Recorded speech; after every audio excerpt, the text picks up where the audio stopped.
देखा आपने, यहां से ऑफिस का कहकर जाती है, लेकिन वलीद के साथ सैर सपाटे करती है। सैर सपाटे नहीं कर रही, वलीद की शादी की शॉपिंग कर रही है उसके साथ। अच्छा, इसने आज आपको बताया था कि इसने वलीद के साथ कहीं जाना है? नहीं, बता के तो नहीं गई थी, लेकिन नरगिस ने बता दिया था मुझे कि उसकी तबीयत ठीक नहीं है, बीमार है, इसलिए उसे मनाहिल की जरूरत है, उसकी मदद चाहिए शॉपिंग। मुझे तो ये समझ नहीं आ रहा, आप क्यों इसकी इतनी तरफदारी कर रही हैं? आपने उसे इतनी छूट दे रखी है कि जिस वक्त दिल चाहेगा कहीं भी किसी के साथ निकल जाएगी, और वो भी गैर मर्दों के साथ। खुद सोचें। तुम और जैन क्यों पीछे पड़ गए? अब जब वो आएगी ना तो पूछ लूंगी, ठीक है? नहीं, पूछेंगी नहीं आप, बल्कि पाबंद करेंगी कि आइंदा आपसे पूछे बगैर किसी के। कहां से आ रही हो?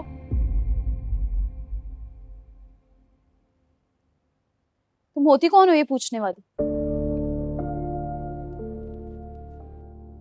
अब तुम इतनी खुद मुख्तार हो गई हो कि मेरी इजाजत के बगैर कहीं भी चली जाओगी।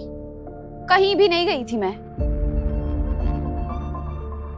नरगिस आंटी के घर गई थी, उन्होंने बुलाया था मुझे। उन्होंने बुलाया था या किसी और ने? तुम्हें मुझसे इजाजत लेनी चाहिए थी।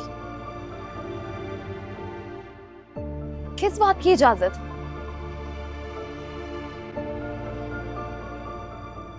आपको पता है ना, वलीद के साथ उसकी शादी की शॉपिंग करवा रही हूँ मैं, तो फिर किस बात की इजाजत? शॉपिंग? मैडम, शॉपिंग कम तफरीह ज्यादा है। उसके साथ घूमने फिरने के बहाने हैं तुम्हारे। सारा, मैं तुम्हारे मुंह नहीं लगना चाहती।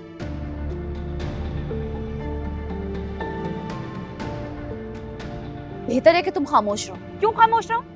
हाँ, तुम यहाँ हमारे घर की इज्जत उछालती फिरो और मैं खामोश रहूं?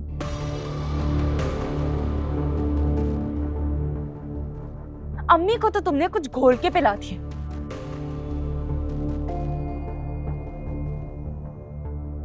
इनका मुंह तो बंद रहेगा, लेकिन मैं खामोश नहीं रहने वाली मनाहिल, मैं बता रही हूँ।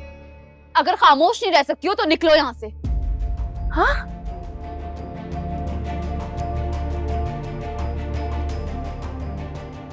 तुम होती कौन हो मुझे इस घर से निकालने वाली? इस घर की मालिक। क्या? आज तक इस घर को संभाला मेरी माँ ने, टूट फूट की मुरम्मत हमने करवाई, यहाँ तक कि प्रॉपर्टी के टैक्स भी हमने भरे, और आज ये कैसे प्रॉपर्टी की मालिक बन गई? अच्छा बस, चुप कर जाओ तुम दोनों। इसे समझाने को बेहतर होगा कि ये मेरे मुंह ना लगे, नहीं तो सारे लिहाज भूल जाऊंगी मैं। लिहाज तो तुमने आज भी नहीं किया। एहसान फरामोश कहीं की। पाला पोसा मेरी माँ ने और मुझे ही घर से निकाल रही है।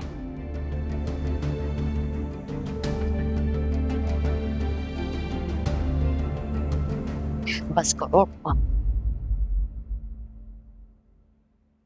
अपनी जबान बंद रखो, मत भूलो। सच तो यही है ना कि इतने बरसों से हम इसी का ही खा रहे हैं। अब तुम उसे भड़का रही हो ताकि वो हमसे हिसाब किताब लेने बैठ जाए। ठीक है, फिर सुने इसकी ऐसी बातें। मैं तो नहीं सुनूंगी फिर भी।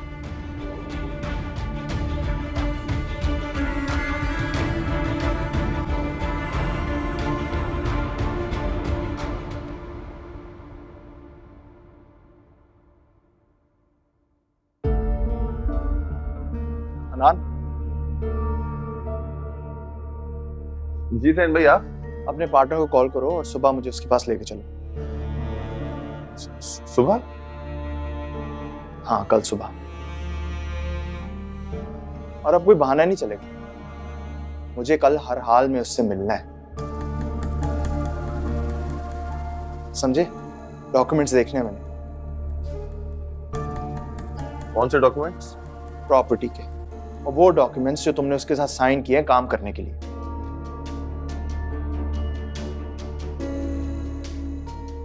कल सुबह हाँ?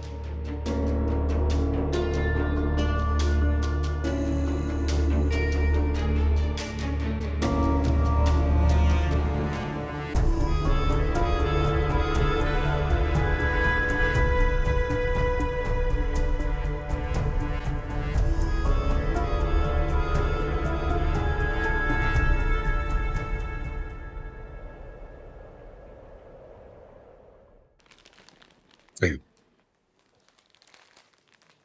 Thank you. You're welcome. वैसे मुझे नहीं पता था कि तुम इस तरह के इंसान हो। किस तरह का इंसान? फ्लावर देने वाला, प्यार का इजहार करने वाला। सब कुछ जबान से कह देना,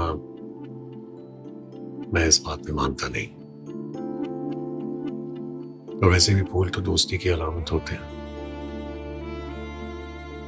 सिर्फ दोस्ती की? दोस्ती से बड़ा जज्बा होता है क्या कोई? और वैसे भी मेरा मानना है कि जिस रिश्ते में दोस्ती ना हो वो हमेशा अधूरा रह जाता है। तुम्हारी सोच बहुत मुख्तलिफ है, और तुम भी। पता नहीं इस बात का क्या मतलब लो, लेकिन जैसा भी हूं तुम्हारे सामने हूं, इससे ही गुजारा करना पड़ेगा। कर लूंगी, नो प्रॉब्लम। कुछ ऑर्डर करें? एक्सक्यूज मी, तुम अपनी पसंद से कुछ ऑर्डर कर लो। एक चिकन चिली ड्राई, और आप? सेम। Thank you.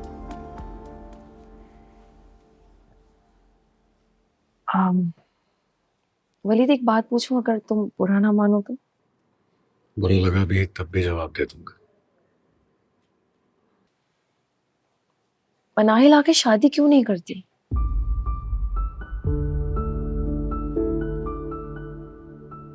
पहली बात तो ये कि मनाहिल शादी कर चुकी थी,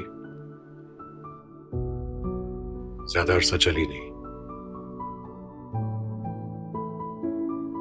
और दोबारा शादी क्यों नहीं करना चाहती ये उसका जाती मामला है,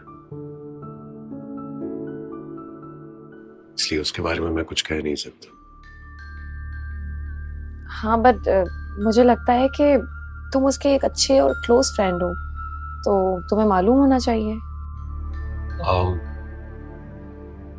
मैं किसी से इतने जाती सवालात तो करता नहीं।